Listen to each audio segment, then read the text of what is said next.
बात उस समय की है जब मुगलों का अधिकार लगभग पूरे उत्तर भारत पर था।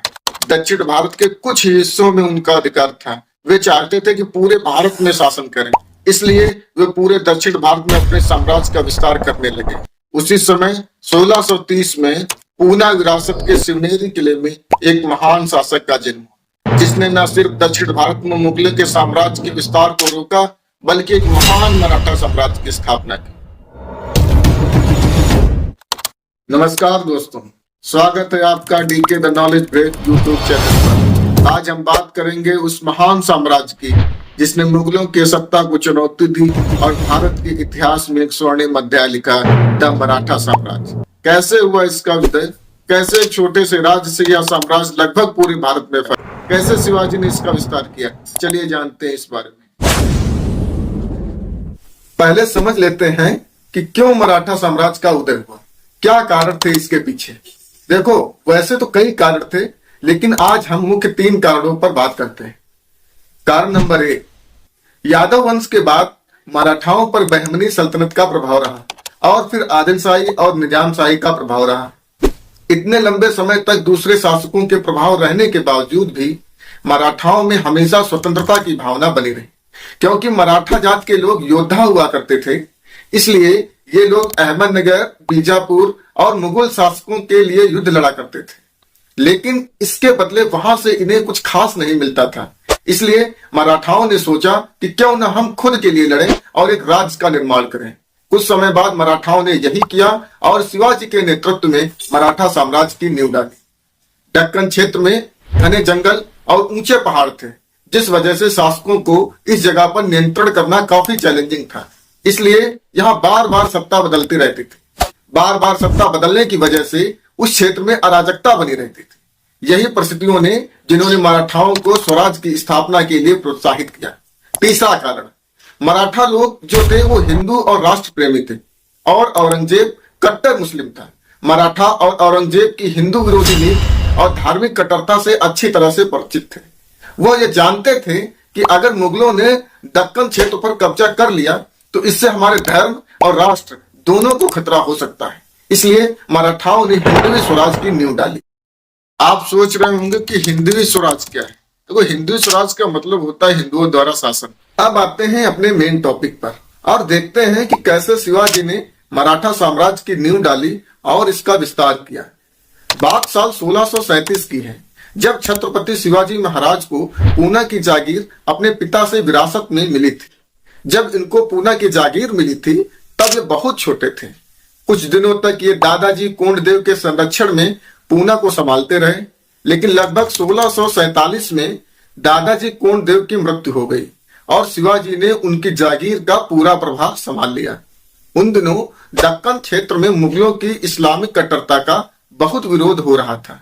धर्मगुरु रामदास, तुकाराम और अन्य धार्मिक गुरुओं द्वारा लगातार आंदोलन होते जा रहे थे। इसी वजह से मराठाओं के साथ साथ अन्य हिंदू भी हिंदवी स्वराज के साथ जुड़ते जा रहे थे। उसी समय शिवाजी ने हिंदुओं में बढ़ती हुई एकता को देखकर एक कुशल सेना तैयार की, जिसके सैनिक गुरिल्ला युद्ध में पारंगत थे।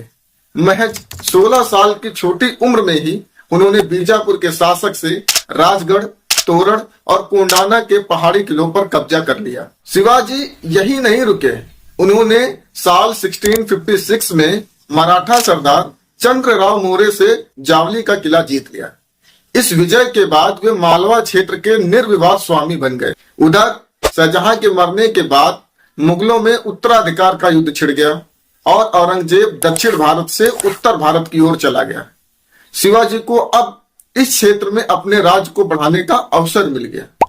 शिवाजी ने बीजापुर के सुल्तान अहमदनगर के शासकों और मुगलों के खिलाफ विद्रोह शुरू कर दिया। 1657 में उन्होंने बीजापुर राज्य पर हमला किया और उत्तरी कोंकण क्षेत्र में कई पहाड़ी किलों पर कब्जा कर लिया। इस हार से परेशान होकर 1659 में बीजापुर के सुल्तान अहमद शाह ने शिवाजी को सबक सिखाने के लिए अपने प्रमुख सरदार अफजल खान को भेजा। अफजल खान ने चालाकी से शिवाजी को मारने की योजना बनाई, लेकिन शिवाजी को पहले से ही अफजल खान की कपट नीति का अंदाजा था। उन्होंने अपनी तीव्र बुद्धि का परिचय दिया और अफजल खान को वही मार दिया। उसके बाद मराठा सैनिकों ने पन्हाला के किले पर कब्जा कर लिया और साथ ही दक्षिण कोकण, कोल्हापुर जिलों में भी घुसकर बड़ी जीत प्राप्त की। छत्रपति शिवाजी महाराज इन सभी विजयों के पश्चात मराठा क्षेत्र में एक महान व्यक्ति बन चुके थे। शिवाजी के बढ़ते हुए प्रभाव से मुगल बादशाह औरंगजेब भी चिंता में पड़ गया, इसलिए उसने शिवाजी के बढ़ते प्रभाव को रोकने के लिए 1659 में अपने मामा शाइस्ता खान को दक्कन क्षेत्र का सूबेदार बना दिया।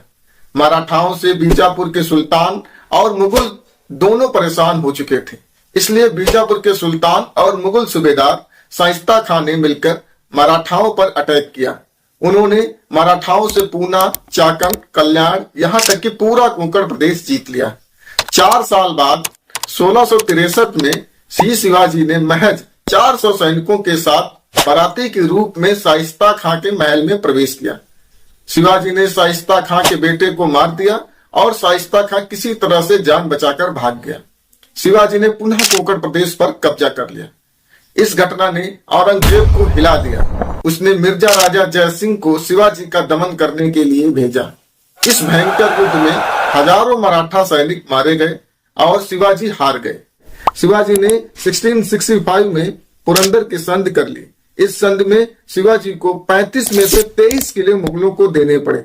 इसके बाद अगले 5-6 सालों तक मराठाओं और मुगलों के बीच कोई संघर्ष नहीं हुआ। साल 1676-77 के दौरान शिवाजी ने कर्नाटक अभियान किया। यह उनके जीवन का लास्ट कैंपेन था। उन्होंने इसमें जिंजी के किले को जीत लिया और जिंजी को दक्षिण मराठा साम्राज्य की राजधानी बना दिया।